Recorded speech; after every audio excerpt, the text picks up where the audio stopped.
Hello my dear student, good morning आप सबों का। और संडे का जो है आप लोग थोड़ा सा आनंद भी लीजिए। आज संडे है इसलिए जो है मैं काफ़ी लेट वीडियो शूट कर रहा हूँ। अभी लगभग 11 बज रहे हैं।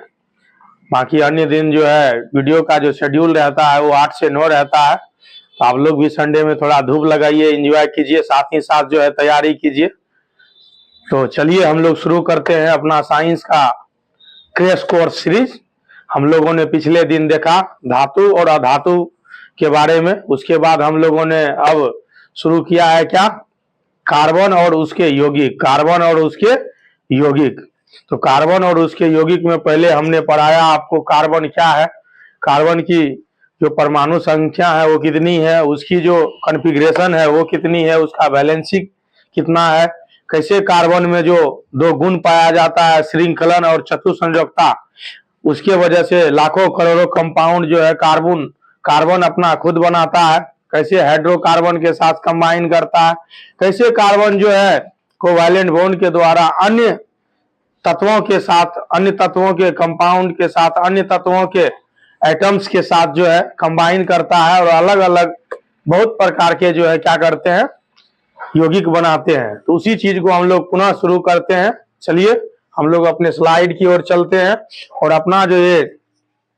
सीरीज है crash course science class 10th, इसको कंटिन्यू रखते हैं। ये उन बच्चों के लिए है जो 2025 में क्या करेंगे, बोर्ड का एग्जाम देंगे। उन सबों के लिए जो है हमारे संस्था की ओर से थोड़ा सा ये उपहार है। बहुत सारे बच्चे जो है देखते भी होंगे। जो बच्चे देखते हैं वो कमेंट करें, उससे पता चलेगा कि हमारे कौन कौन से ऐसे स्टूडेंट हैं जो देख रहे हैं, या अन्य कोई भी व्यक्ति जो देखते हैं वो कमेंट करे। कमेंट से ही हमें पता चलता है, क्योंकि लाइक से, शेयर से या अन्य चीजों से पता नहीं चलता है, लेकिन कमेंट से जो है पता चलता है कि कौन कौन जो है एक्टिव है प्रोग्राम को लेके। आज का जो हमारा टॉपिक है वो टॉपिक किस चीज का है? आज का हमारा टॉपिक है कार्बन के अपर रूप। कार्बन के अपर रूप, तो कार्बन के कितने अपर रूप होते हैं? तो कार्बन के जो परंपरागत अपर रूप है वो 2 है, और एक नया अपर रूप के रूप में आया है। उस चीज को हम लोग क्या करेंगे, देखेंगे। क्या करेंगे हम लोग, देखेंगे।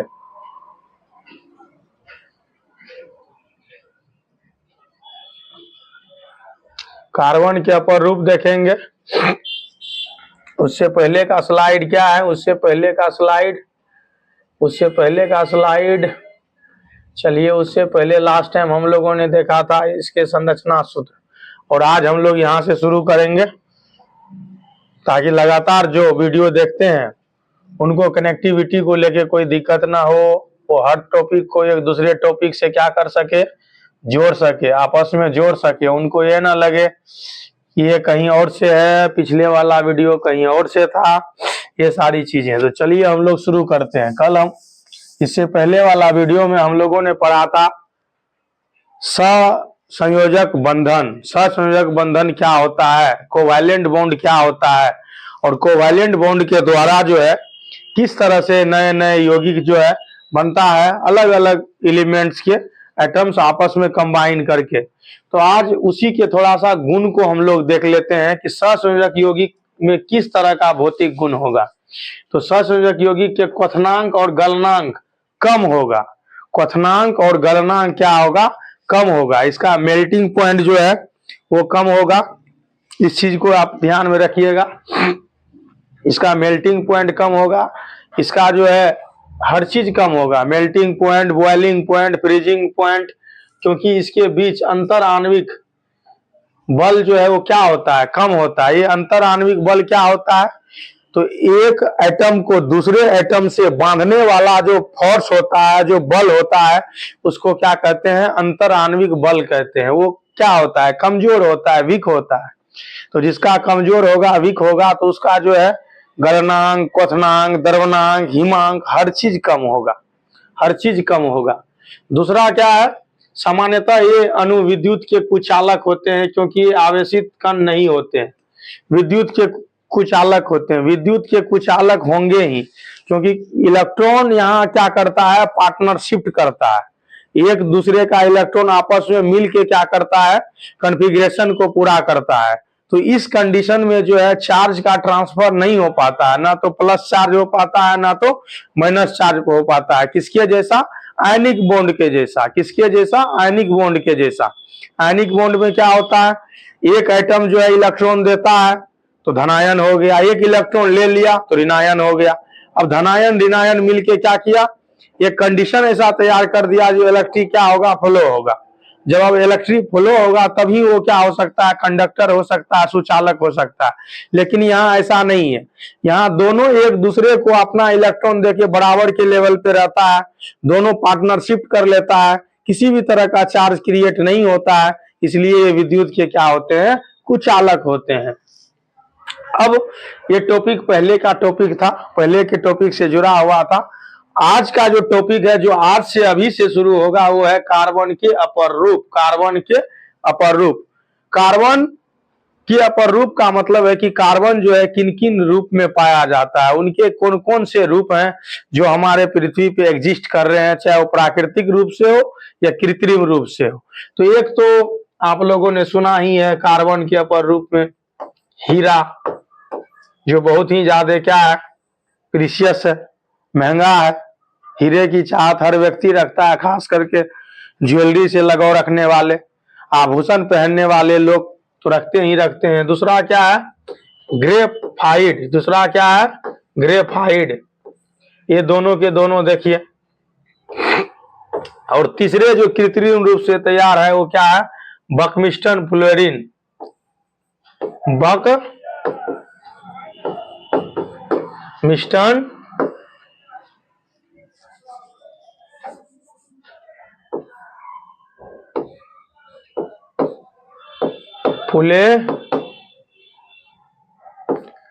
Fullerene, buckminsterfullerene. ये तीन कार्बन के क्या है, अपर रूप है। ये कार्बन के तीन अपर रूप है, हीरा है, ग्रेफाइट है और बकमिस्टन फ्लोरीन है। ये जो है कृत्रिम तौर तरीके से तैयार किया गया है, बाकी ये दोनों के दोनों जो है परंपरागत है। हम लोग अब इस चीज को देखेंगे। चलिए, हीरा प्रत्येक कार्बन परमाणु 4 अन्य कार्बन परमाणु से क्या होते हैं, जुड़े होते हैं। किसमें? हीरा में। हीरा में क्या होता है, इसका जो स्ट्रक्चर होता है, एक परमाणु जो है 4 परमाणु से क्या होता है, अन्य 3 परमाणु से, हीरा का प्रत्येक कार्बन परमाणु 4 अन्य कार्बन परमाणु से क्या होता है, जुड़ा होता है। इस तरह से देखिए, ये आपस में शेप बना के इस तरह से क्या होते हैं, जुड़े होते हैं। उसके बाद क्या है, ग्रेफाइट। ग्रेफाइट प्रत्येक कार्बन परमाणु 3 अन्य कार्बन परमाणु के आबंधन से बना होता है और चौथा संयोजी इलेक्ट्रॉन मुक्त गति में सक्षम होता है। अतः ग्रेफाइट जो है क्या है, विद्युत का सुचालक है, क्योंकि 3 जुड़ा हुआ होता है और एक जो है, एक इलेक्ट्रॉन जो है वो क्या होता है, फ्री होता है। क्या होता है, फ्री होता है। और एक इस फ्री इलेक्ट्रॉन के होने के वजह से क्या होता है, एक ये फ्री इलेक्ट्रॉन होने के वजह से ये जो ग्रेफाइट है विद्युत का सुचालक होता है। इसलिए ग्रेफाइट की बनी वस्तुओं से कभी भी इलेक्ट्रिक एप्लीकेशन के साथ छेड़छाड़ नहीं करना चाहिए। जब आप ग्रेफाइट की बनी चीजों से इलेक्ट्रिकेशन के साथ छेड़छाड़ करेंगे तो आप इलेक्ट्रिक शॉक के शिकार हो सकते हैं, आपको बिजली का जो है झटका लग सकता है।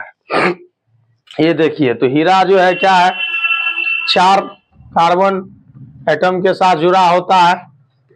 दूसरा ग्रेफाइट जो है वो 3 एटम के साथ जुड़ा होता है और एक उसमें क्या होता है, चौथा संयोजी इलेक्ट्रॉन जो है वो फ्री होता है, जिसकी वजह से क्या होता है, विद्युत का सुचालक होता है।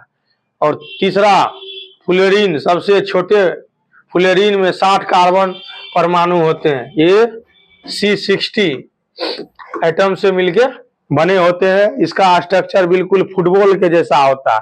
फुटबॉल का स्ट्रक्चर देख लीजिए, और फुटबॉल में आप देखे होंगे कि इस तरह का रहता है, बंधा हुआ, और फिर इससे ऐसे उधर सिला हुआ रहता है और पूरा फुटबॉल बन जाता है इस प्रकार से। तो ये कार्बन 60 है, जिसको जो है आधुनिक युग में जो है खोजा गया है, आधुनिक युग में जो है बनाया गया है।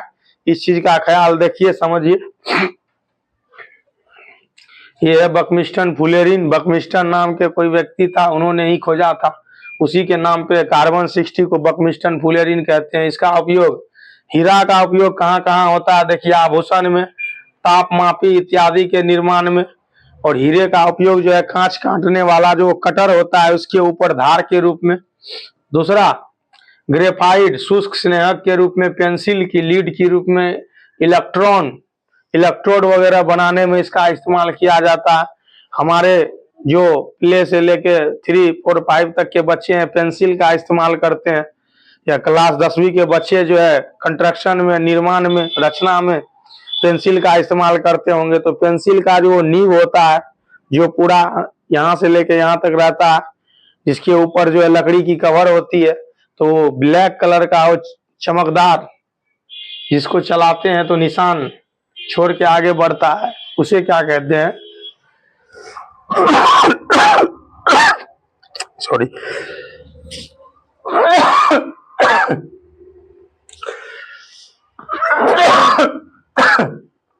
सॉरी, उसे हम लोग कहते हैं ग्रेफाइट। तो ग्रेफाइट का इस्तेमाल जो होता है पेंसिल के निर्माण में भी होता है, स्नेहक के रूप में होता है। चलिए आगे हम लोग देखते हैं आगे क्या है। तो अब ग्रेफाइट और हीरा में थोड़ा सा अंतर दिया हुआ है। ये 2 नंबर का क्वेश्चन है बच्चे, 2 नंबर ऑब्जेक्टिव में आता है कभी कभी, इस पे ध्यान देंगे। ये वीवीआई है, ये क्या है? वीवीआई है, इस पे ध्यान देंगे। हीरा और ग्रेफाइट के बारे में पूछा जाता है। इन अपर रूपों में रासायनिक गुण एक समान होते हैं, लेकिन इनके भौतिक गुण क्या होते हैं?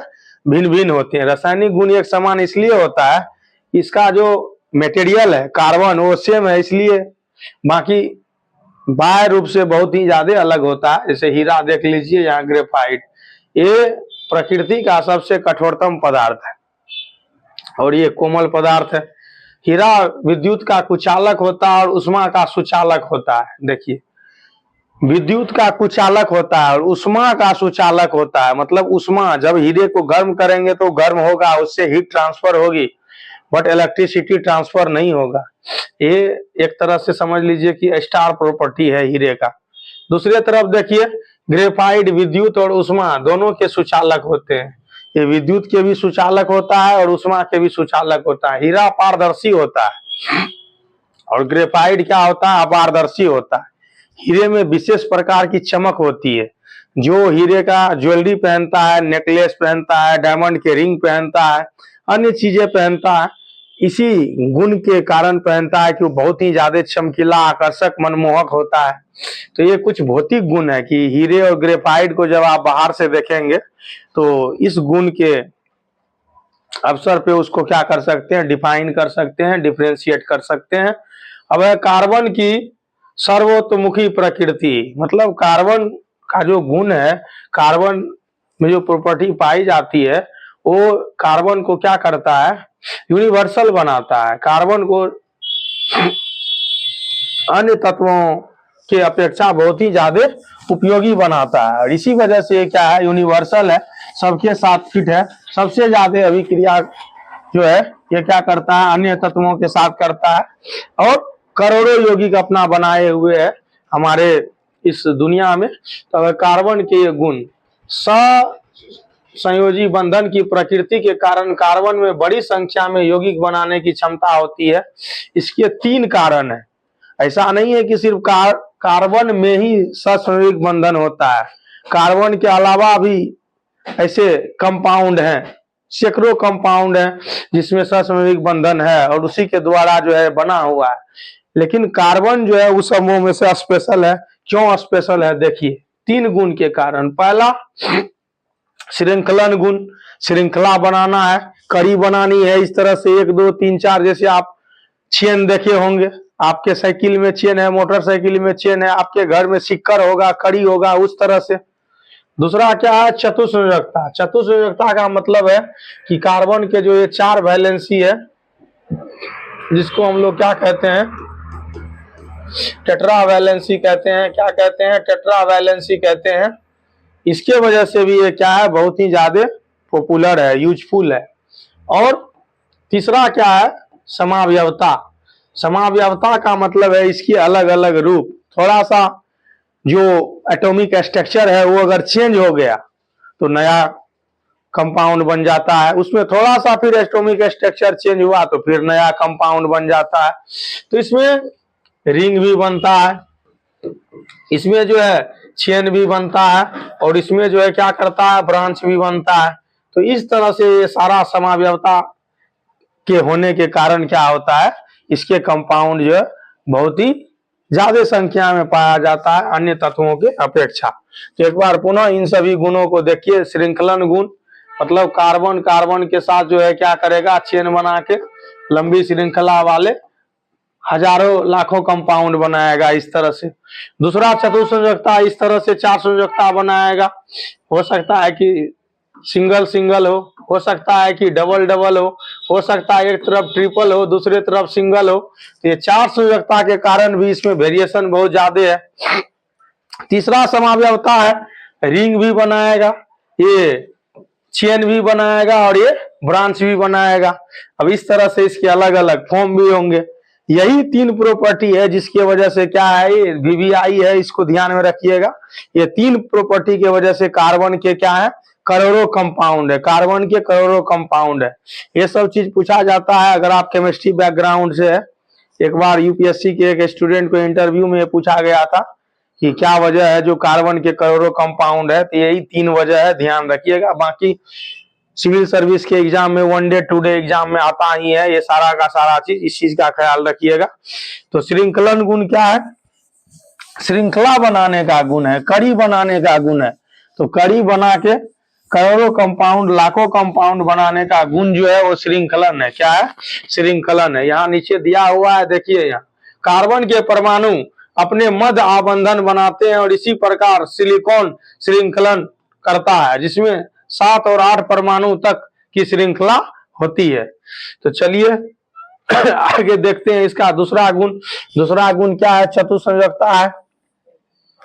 दूसरा गुण क्या है, चतुसंयोजकता है। चतु मतलब होता है 4, चतु मतलब क्या होता है, 4। और संयोजकता का मतलब है कि 4 इलेक्ट्रॉन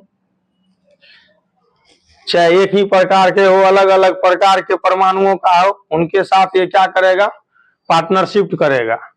कार्बन परमाणु की संयोजकता कितनी है, 4 है, जिसके कारण यह ऑक्सीजन से, हाइड्रोजन से, नाइट्रोजन से, सल्फर से, क्लोरीन से, देख लीजिए, तथा अन्य तत्वों के परमाणुओं के साथ क्या करता है, संयोजी बंधन के द्वारा जुड़ता है या जुड़ने में सक्षम है। कार्बन परमाणु छोटे आकार के कारण इलेक्ट्रॉन के सहभागी युग्मकों को नाभिक से मजबूती से पकड़े रहता है। जैसे जैसे परमाणु का आकार बढ़ता है नाभिक से उसकी दूरी बढ़ती है। नाभिक से जब दूरी बढ़ेगी तो क्या होगा, अट्रैक्शन कम होता जाएगा। जब अट्रैक्शन कम होता जाएगा तब उस पर पकड़ क्या होगा, कमजोर हो जाएगा। लेकिन कार्बन छोटा परमाणु होने के कारण ये मान के चलिए क्या है, नाभिक है, पहला कक्षा और ये दूसरा कक्षा। तो ये देखिए काफी यहाँ क्या है, नजदीकी है, तो अट्रैक्शन ज्यादा रहता है बाह्य कक्षा में, इसलिए ये भी एक गुण है। पर कार्बन परमाणु छोटे आकार के कारण इलेक्ट्रॉन के सहभागी युग्मों को नाभिक में मजबूती से पकड़े रहता है। फलस्वरूप ये यौगिक अतिशय रूप से क्या होते हैं, अस्थायी होते हैं। तो ये गुण इसको क्या करता है, स्टेबल बनाए रखता है। और कार्बन के जो अणु होते हैं स्टेबिलिटी रहता है उसमें, आयनिक कंपाउंड के जरिए कम रहता है बट रहता है, इस चीज को ध्यान में रखिए। अब संतृप्त और असंतृप्त कार्बनिक यौगिक, कार्बनिक यौगिक के प्रकार होते हैं, ये इसके 2 प्रकार हैं। एक को हम लोग क्या कहते हैं, संतृप्त, और दूसरे को क्या कहते हैं, असंतृप्त कहते हैं। दूसरे को क्या कहते हैं, असंतृप्त कहते हैं। संतृप्त का क्या मतलब हो गया, सैचुरेटेड, संतुष्ट, और असंतृप्त का मतलब हो गया जो क्या हो, असंतुष्ट हो, मतलब उसमें और क्षमता हो अभिक्रिया करने का, भाग लेने का या अन्य चीज करने का। लेकिन जब भी हम लोग केमिस्ट्री में सैचुरेटेड और अनसैचुरेटेड की बात करते हैं तो यहाँ हमारा तात्पर्य किससे होता है, अभिक्रिया क्षमता से होता है, इलेक्ट्रॉन के लूज और इलेक्ट्रॉन के एक्सेप्ट करने से होता है, या वो जो कंपाउंड है वो कंपाउंड के स्टेबिलिटी से होता है। तो चलिए हम लोग देखते हैं। यहाँ थोड़ा सा एक चीज आप देख लीजिए, कि संतृप्त और असंतृप्त कार्बनिक यौगिक लिखा हुआ है। कार्बन और हाइड्रोजन के यौगिकों को हाइड्रोकार्बन कहते हैं और हाइड्रोकार्बन का ही क्या होता है, ये अलग अलग ब्रांच होता है जिसमें हम लोग संतृप्त और असंतृप्त पढ़ते हैं। थोड़ा सा हम लोग देखते हैं। देखिए ये है कार्बन, ये क्या है, कार्बन है, और ये क्या है, हाइड्रोजन है। जब ये दोनों क्या करेगा, आपस में अभिक्रिया करेगा तो ये क्या बनाएगा, ये बनाएगा हाइड्रोकार्बन। क्या बनाएगा, हाइड्रोकार्बन। अब इसका जो अभिक्रिया होता है तो इसी के अभिक्रिया से क्या होता है, लाखों करोड़ों कंपाउंड बनता है। तो लाखों करोड़ों कंपाउंड जब बनेगा तो एक ही तरह के स्ट्रक्चर में, एक ही तरह के फॉर्म में और एक ही तरह के फॉर्मूला पे कभी भी नहीं बनेगा। और दूसरी बात यह है कि जब बन भी जाएगा तो उन सबों का फीचर्स अलग अलग होगा। तो उसी फीचर्स को ध्यान में रखते हुए, कंस्ट्रक्शन फॉर्मूला को ध्यान में रखे हुए इसको क्या किया गया है, बांटा गया है। इसको क्या किया गया है, बांटा गया है। तो कार्बन जब क्या करेगा, हाइड्रोजन से अभिक्रिया करेगा तो हाइड्रोकार्बन बनाएगा। और हाइड्रोकार्बन का जो क्षेत्र है कंपाउंड को लेके, यौगिक को लेके, कार्बनिक डेरिवेटिव्स को लेके, वो बहुत बड़ा क्षेत्र है। इसमें लाखों करोड़ों कंपाउंड है। इसलिए इस चीज को क्या किया गया है, एक अलग ब्रांच ही बना दिया गया है, इसका नाम ही अलग रख दिया गया है। अब इस तरह के जितने यौगिक होंगे सबका नाम हाइड्रोकार्बन होगा। क्या होगा, हाइड्रोकार्बन होगा। और उसमें कुछ हो ना हो, कुछ हो ना हो का मतलब है कि कोई अदर एलिमेंट हो ना हो, बट कार्बन और हाइड्रोजन होगा ही। अगर कार्बन हाइड्रोजन नहीं हुआ तो हाइड्रोकार्बन हुआ ही नहीं, ये मान के चलिए आप। तो हम लोग पुनः आ जाते हैं कहां पे, पुनः आ जाते हैं हम लोग अपने स्लाइड पे। अब ये हाइड्रोकार्बन है, आप समझ गए हाइड्रोकार्बन अभी। अब हाइड्रोकार्बन का दो अलग अलग स्ट्रक्चर पाया जाता है। एक पाया जाता है श्रृंखला में, श्रृंखला बोले तो इसका क्या होगा, चेन होगा। और एक होता है क्या, साइक्लिक, जो चक्र में पाया जाएगा। देख लीजिए आप, चेन और साइक्लिक, चेन और साइक्लिक। श्रृंखला मतलब चेन और साइक्लिक का मतलब ये चक्रीय हो गया, जो इस रूप में होगा। अब इसमें दो तरह का होता है श्रृंखला, चेन दो तरह का होता है। चेन के दो प्रकार होते हैं। कुछ चेन का कौन कौन सा दो प्रकार होता है, दो प्रकार ये है चेन का, आप देखिए।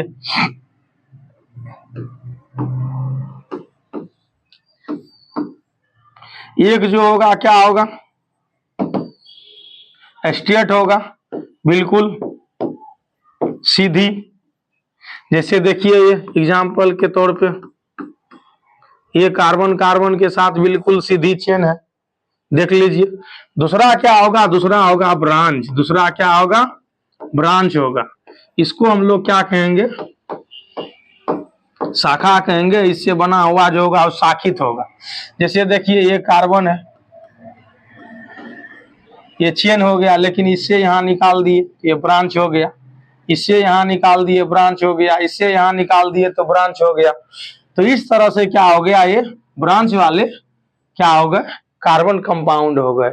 अब इसमें हम लोग हाइड्रोजन लगाएंगे, ये कैसे लगता है वो बताएंगे, फॉर्मूला के अकॉर्डिंग, फैमिली के अकॉर्डिंग।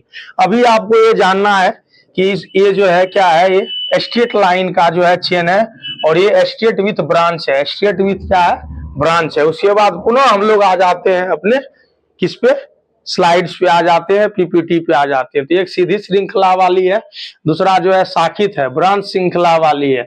ये दोनों को देख लिए हम लोग। उसके बाद आ जाइए आप चक्रीय पे।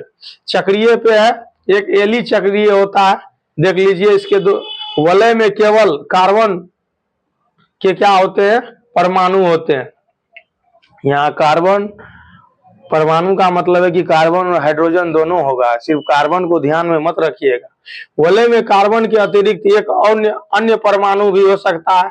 अब कार्बन के अतिरिक्त एक अन्य परमाणु भी हो सकता है, कहने का मतलब ये है कि कार्बन और हाइड्रोजन तो होगा ही होगा, उसके अलावा नाइट्रोजन हो सकता है, क्लोरीन हो सकता है, सल्फर हो सकता है।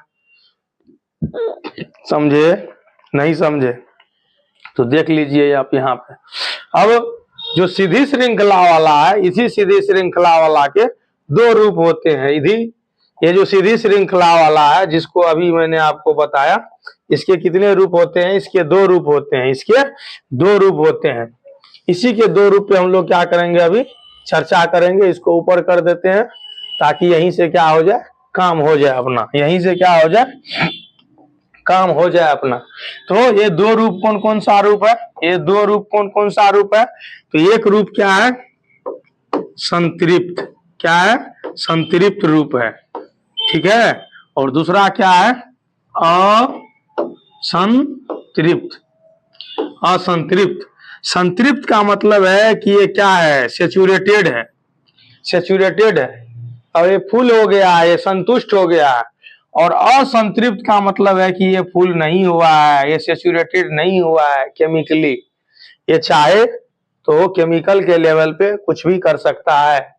स्टेबिलिटी इसका कम होगा, ये मोर स्टेबल होगा क्योंकि ये संतृप्त है। इसमें बेचैनी है अभिक्रिया को लेके, अपना एटम्स को तोड़ने को लेके, इलेक्ट्रॉन्स को त्यागने को लेके। तो इस चीज का क्या करेंगे आप? ध्यान रखेंगे।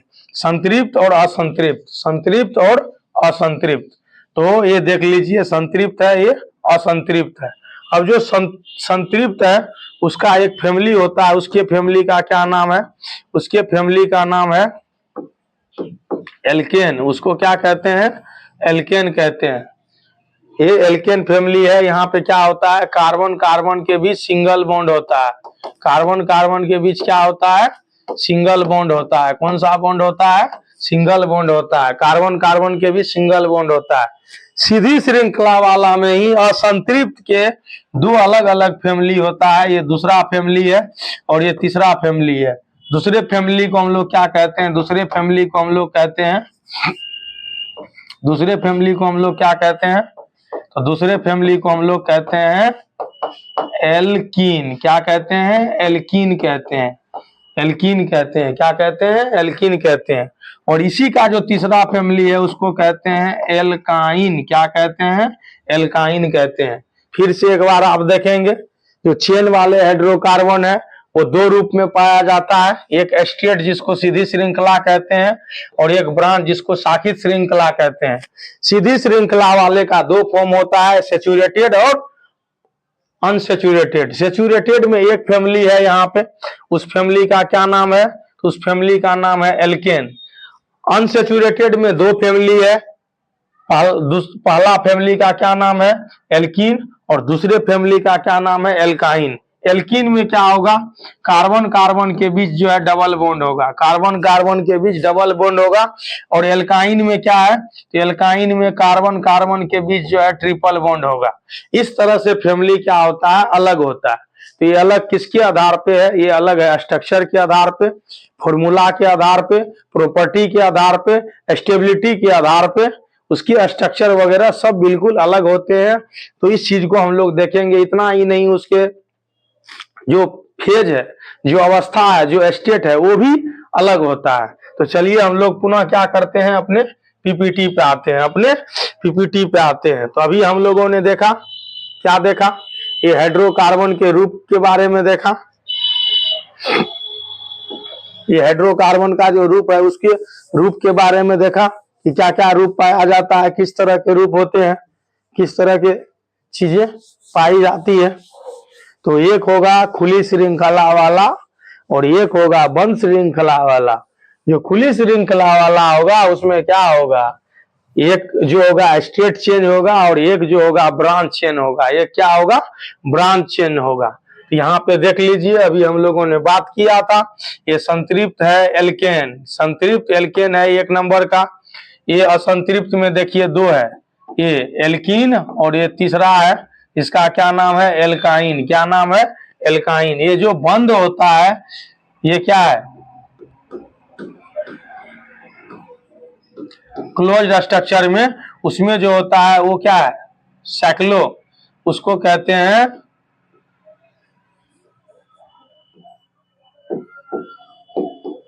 Cyclo alkene. क्या कहते हैं? Cyclo alkene. साइक्लो का मतलब साइक्लिक होगा, बंद होगा, रिंग के अंदर होगा। बाकी इसके नाम अलग अलग होते हैं। इसको आपको क्या करना है 11th में और क्या करना है 12th में पढ़ना है। बाकी कुछ कुछ आएगा तो हम यहाँ बताएंगे, लेकिन इसकी जरूरत नहीं है। इस चीज को आप क्या करेंगे, ख्याल रखेंगे। बाकी यहाँ से हम लोग पढ़ेंगे साइक्लोप्रोपेन है। तो बंद चीज की शुरुआत कहाँ से होती है, त्रिभुज। तो बंद फिगर जो बनेगा, क्लोज फिगर जो बनेगा वो त्रिभुज से बनेगा, तीन भुजा से बनेगा। उससे पहले बंद फिगर नहीं बनता है। तो इसलिए यहाँ प्रोपेन लिखा हुआ है। कार्बन 1, कार्बन 2 और कार्बन 3। कार्बन 3 को ही क्या कहते हैं, प्रोप कहते हैं। और सिंगल बॉन्ड होने के कारण एन लगा हुआ, इसलिए हम लोग उसको क्या कहते हैं, प्रोपेन कहते हैं। 1 2 3। अब यहाँ से यहाँ, यहाँ से यहाँ, यहाँ से यहाँ जुड़ा, ये स्ट्रक्चर किसका है, ये स्ट्रक्चर है साइक्लोप्रोपेन का। इसलिए यहाँ पे ये लिखा हुआ है, देखिए साइक्लोप्रोपेन। ठीक है, तो ये फॉर्मूला कैसे बनता है, इसका नोमेनक्लेचर कैसे होता है, इसका स्ट्रक्चर कैसे होता है, ये सब बताएंगे। अभी आप ये देखिए कि इसका क्लासिफिकेशन कैसे हुआ, ये बांटा कैसे गया। ये चीज केमिस्ट्री में ऐसा है जो 100% सीखना पड़ता है। ये पढ़ के काम नहीं चलेगा, ये आपको बनाना पड़ेगा। तो कार्बनिक पदार्थ में द्विआबंधन, त्रिआबंधन बनाने हैं तो कम से कम 2 कार्बन परमाणु की आवश्यकता होती है। अतः एल्कीन और एल्काइन समूह में प्रथम सदस्य में 2 कार्बन होते हैं। डेट मीन कार्बन 2 से ये क्या होता है, स्टार्ट होता है। कार्बन 2 से ही ये क्या होता है, स्टार्ट होता है। कार्बन 1 का कोई भी कहानी नहीं है, किसमें, असंतृप्त में। असंतृप्त का प्रारंभ कार्बन एटम 2 से होता है। एटम 1 पे एक ही चीज है जो संतृप्त है, बाकी कार्बन 2 से शुरू होगा, किसमें, असंतृप्त में। और ये कह भी रहा है, देखिए ये कह भी रहा है। अब यहाँ पे ये दिया हुआ है, इसको थोड़ा सा हम लोग देख लेते हैं। इसको क्या करते हैं, देख लेते हैं। तो देखिए यहाँ क्या है, यहाँ लिख दिया है, क्या लिखा है, एथेन। एथेन जो है संतृप्त हाइड्रोकार्बन है, ये सैचुरेटेड हाइड्रोकार्बन है। आप लोग जहां जहां पढ़े होंगे, वो आपके जो शिक्षक हैं वो पढ़ाए होंगे आपको। मैं आपको क्या करवा रहा हूँ, यहाँ फास्ट स्टडी करवा रहा हूँ, रिवीजन करवाने का काम कर रहा हूँ। एथेन क्या लिखा हुआ, एथेन। एथेन एल केन, ये जो है, ये देखिए इस फैमिली का क्या है, ये टाइटल है। इस फैमिली का ये टाइटल है। इस फैमिली का कोई भी यौगिक अगर होगा, कोई भी कार्बनिक यौगिक होगा, उसके लास्ट में क्या होना है, ANE लगना ही लगना है। और अगर बात हम लोग हिंदी का करें तब क्या लगेगा, तब देख लीजिए, तब वहां पे N लगेगा ही लगेगा, N लगेगा ही लगेगा। एथ, एथ ये है एथ। एथ का मतलब होता है कार्बन 2। एथ का मतलब क्या होता है, कार्बन 2 होता है। और कार्बन 2 में एथ लग गया, इसका सिंपल सा मतलब है कि कार्बन कार्बन के बीच सिंगल बॉन्ड है। कार्बन कार्बन के बीच क्या है, सिंगल बॉन्ड है, और 2 कार्बन है। क्योंकि ये इसी फैमिली का, इसलिए इसमें एन लगा हुआ है। अब इसका नाम क्या हो गया, एथ। इस फैमिली के होने के नाते क्या हो गया, एन हो गया। अब फैमिली के हिसाब से क्या कीजिए, आप स्ट्रक्चर बना लीजिए। तो कार्बन यहाँ पे 2 है, कार्बन क्या है, यहाँ पे 2 है। तो हाइड्रोजन कितना हो जाएगा, 2 दूना 4 प्लस 2 तो 6 हाइड्रोजन हो जाएगा। तो अभी हम आपको बताएंगे, फैमिली बताएंगे, फॉर्मूला बताएंगे, स्ट्रक्चर बताएंगे, नोमेनक्लेचर बताएंगे। आपको क्या करना है, पेशेंस बना के रखना है, आपको पेशेंस बना के रखना है। तो यहाँ पे वही दिखाया गया है, देखिए यहाँ पे ये कैसे बना है, वो देखिए आप। यहाँ पे ये है कार्बन और ये है दूसरा कार्बन, ये सिंगल सिंगल बॉन्ड के साथ जुड़ा है। तो जब सिंगल बॉन्ड के साथ ये जुड़ा है तो 4 बॉन्ड इसके भी हैं, 4 बॉन्ड इसके भी है, तो आपस में ये जुट गया श्रृंखलन की वजह से। लेकिन और तो चाहिए इसको, तो 1 हाइड्रोजन यहाँ पे, 1 हाइड्रोजन यहाँ पे, 1 हाइड्रोजन यहाँ पे, 1 हाइड्रोजन यहाँ पे, 1 हाइड्रोजन यहाँ पे, 1 हाइड्रोजन यहाँ पे। अब ये कार्बन कार्बन के बीच जो है खुद अपना बना रखा है, लेकिन कार्बन हाइड्रोजन के बीच यहाँ देख लीजिए आप, कार्बन हाइड्रोजन के बीच यहाँ देख लीजिए इलेक्ट्रॉन की साझेदारी। यहाँ इलेक्ट्रॉन की साझेदारी है, यहाँ पे है, यहाँ पे है और यहाँ पे है। तो अब क्या हो गया है, अब इस तरह से अगर हम लोग देखेंगे, यहाँ ब्रैकेट में थोड़ा लिखें इस चीज को, तो कार्बन कितना हो गया 2 और हाइड्रोजन कितना हो गया 6। इस तरह से क्या किया, एक कंपाउंड बना लिया। कार्बन 2 को क्या कहते हैं, कार्बन 2 को हम लोग कहते हैं एथ, और जिस फैमिली का है उससे लग गया एन, तो इसका नाम क्या हो गया, एथेन। क्या नाम हो गया इसका, एथेन नाम हो गया। तो देखिए इस तरह से ये बना, इस तरह से ये क्या हुआ, इस तरह से ये बना। यहाँ इसका डॉट स्ट्रक्चर है, यहाँ पे, यहाँ देखिए, यहाँ पे ये जो है सिंगल बॉन्ड के साथ जो है यहाँ पे इसका स्ट्रक्चर दिखाया गया है, एक्सपेंड फॉर्म दिखाया गया है। आगे चलिए हम लोग चलते हैं आगे। ये यहाँ पे देखिए, अब एथीन है, असंतृप्त हाइड्रोकार्बन में दूसरा जो है वो किसका है, तो एथीन का है। एथीन, इसमें कार्बन कार्बन के बीच क्या होगा, कार्बन कार्बन के बीच डबल बॉन्ड होगा, तो 2 से शुरू ही होता है और उसके हिसाब से कितना है, 2 है, तो 2 हाइड्रोजन यहाँ लगा दीजिए, 2 हाइड्रोजन यहाँ लगा दीजिए। तो कार्बन कार्बन के बीच डबल बॉन्ड तो हो गया, उसके बावजूद भी तो इसको क्या चाहिए, एक और चाहिए ना 4 होने के लिए। एक हाइड्रोजन यहाँ लगा, एक हाइड्रोजन यहाँ लगा, एक यहाँ लगा और एक यहाँ लगा, और इस तरह से क्या किया, ये कंपाउंड बना लिया। चूंकि कार्बन 2 है इसलिए इसका नाम एथ है।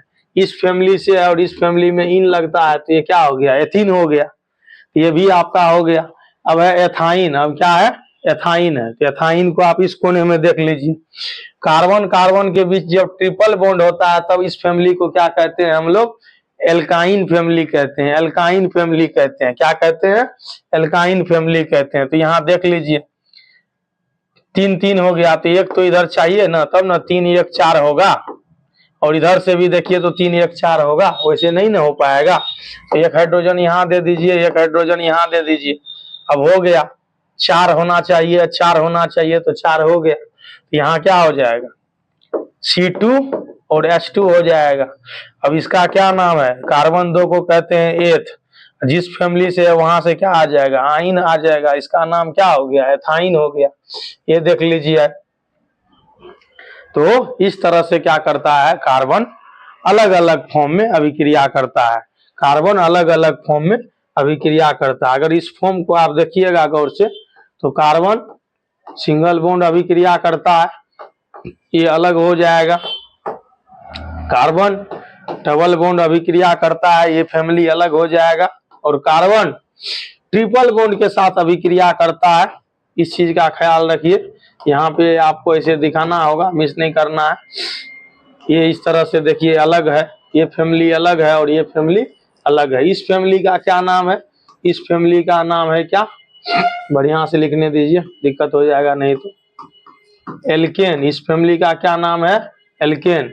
इस फैमिली का क्या नाम है, एल्कीन। क्या नाम है, एल्कीन। और इस फैमिली का क्या नाम है, एल्काइन। क्या नाम है, एल्काइन। देखिए यहाँ टाइटल क्या लगता है, यहाँ टाइटल लगता है ANE, ANE। यहाँ क्या लगता है, ENE। और यहाँ पे टाइटल क्या लगता है, YNE। और इस तरह से टाइटल से हम लोग पहचानते हैं, जैसे नाम में पहचानते हैं, किसी के नाम में मिश्रा लगा रहता है, किसी के नाम में मंडल लगा रहता है, किसी के नाम में यादव लगा रहता है, किसी के नाम में जो है कुछ और लगा रहता है, तो उससे पता चलता है ये किस कास्ट का है। सेम उसी तरह से यहाँ कोई भी हाइड्रो कंपाउंड को जब आप उठाएंगे तो उसका नाम देखेंगे, उसके नाम में जो लगा रहता है उससे ही उसके स्ट्रक्चर बना सकते हैं, उसका फॉर्मूला बना सकते हैं। या फॉर्मूला दिया हुआ है तो स्ट्रक्चर और नाम जो है दोनों आप बता सकते हैं। तो कल हम लोग पढ़ेंगे हाइड्रोकार्बन का नोमेनक्लेचर। हाइड्रोकार्बन का नोमेनक्लेचर में क्या पढ़ेंगे, तो सबसे पहले फॉर्मूला पढ़ेंगे, उसका स्ट्रक्चर पढ़ेंगे, उसका नेमिंग पढ़ेंगे कि कैसे नेम किया जाता है, और साथ ही साथ पढ़ेंगे ये किस किस फैमिली का है, ये किस किस फैमिली का है। आज जितना बताए हैं उस चीज को आप ध्यान में रखिए। वीडियो लंबा बनाने पे जो है मेरा एनर्जी लेवल तो उतना नहीं रहता है सुबह सुबह, और देखने वाले भी क्या होते हैं, बोर हो जाते हैं। नहीं तो घंटों घंटों का वीडियो बनाने पे क्या होगा, बोरिंग सा फील होने लगेगा। तो इस तरह से टॉपिक के हिसाब से क्लिप्स बनाया जाएगा। चलिए आप लोग अपने तैयारी को बरकरार रखिए। आशा है और विश्वास भी है कि आप लोग देखते होंगे, ना भी देखते होंगे तो तैयारी तो करते ही होंगे। तैयारी को बरकरार रखिए। चलिए फिर हम लोग कल मिलते हैं नए वीडियो के साथ। जय हिंद, जय भारत, वंदे मातरम।